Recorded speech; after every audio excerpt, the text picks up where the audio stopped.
À table les oiseaux, une histoire de petit Billy Stuart. Le temps est magnifique et les oiseaux chantent cachés dans les grands arbres des environs. Petit Billy Stuart reconnaît l'un des chants. Tut-tut, tut-tut. Une poignée de graines pour les oiseaux dans les mains, le raton laveur tend les bras. Il dit « À table les oiseaux !» Puis, il devient immobile, comme une statue. Petit Billy Stuart attend, et attend, et attend encore. Petit Billy Stuart perçoit un mouvement dans un gros érable. Un oiseau voltige d'une branche à l'autre en chantant « Tut-tut, tut-tut ». Il semble se rapprocher du raton laveur. Tut-tut, tut-tut. Petit Billy Stuart identifie sa mésange à tête noire.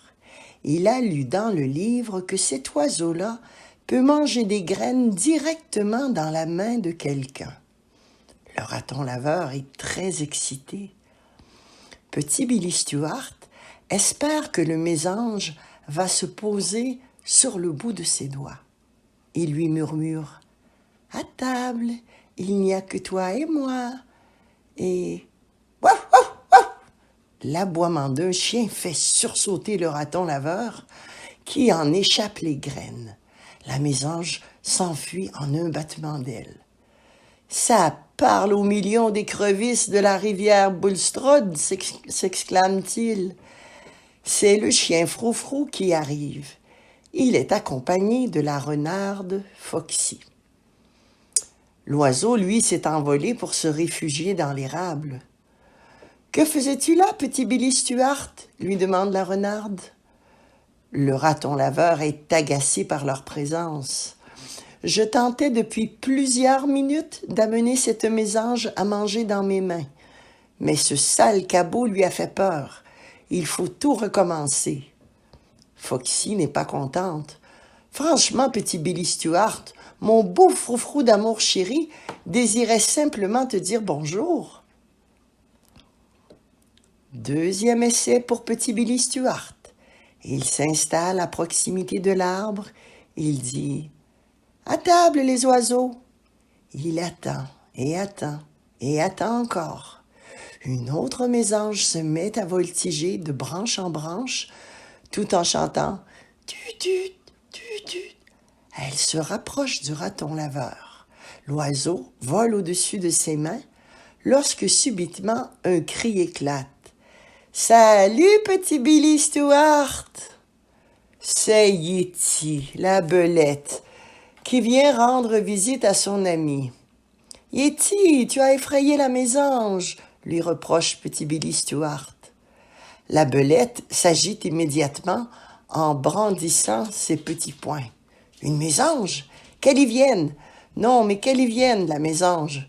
Je vais la... » Yeti s'arrête et demande à Foxy. « C'est quoi une mésange? » La renarde répond tout en caressant Froufrou. « C'est un oiseau mignon qui zinzinule quand il chante. » Yeti s'excite. « Qu'il y vienne! Non, mais qu'il y vienne, le zinzin! » Troisième essai pour petit Billy Stuart. Les mains remplies de graines, il murmure « À table les oiseaux !» Ensuite, il attend, et attend, et attend encore.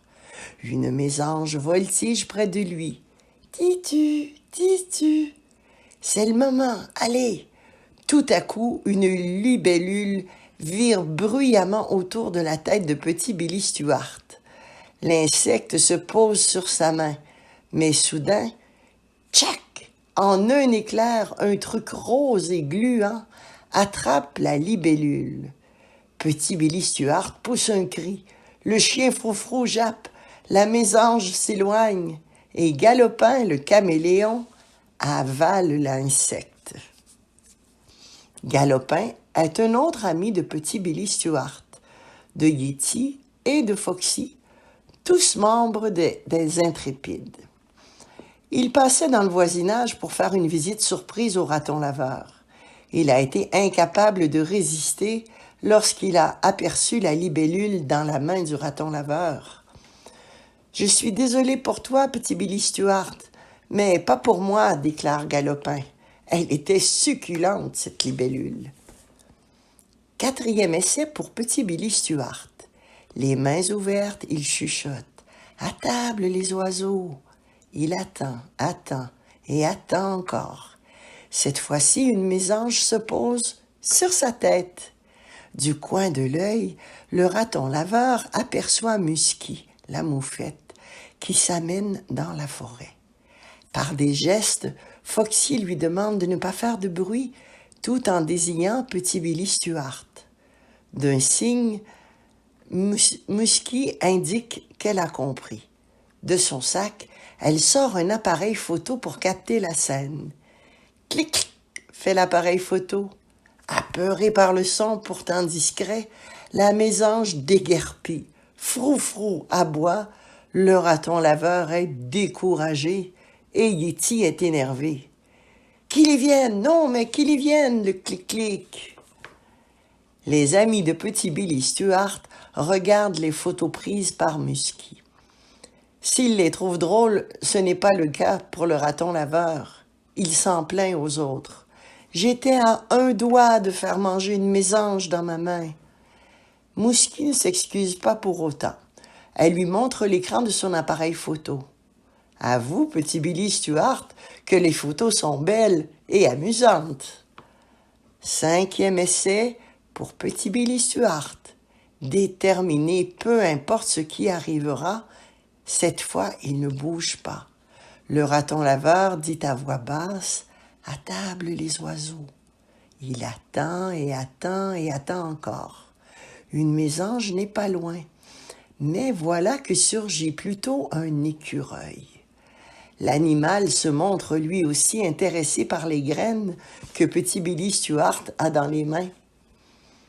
Attiré par l'odeur de la nourriture, l'écureuil saute dans les mains de petit Billy Stuart. Sa présence garde les oiseaux à distance.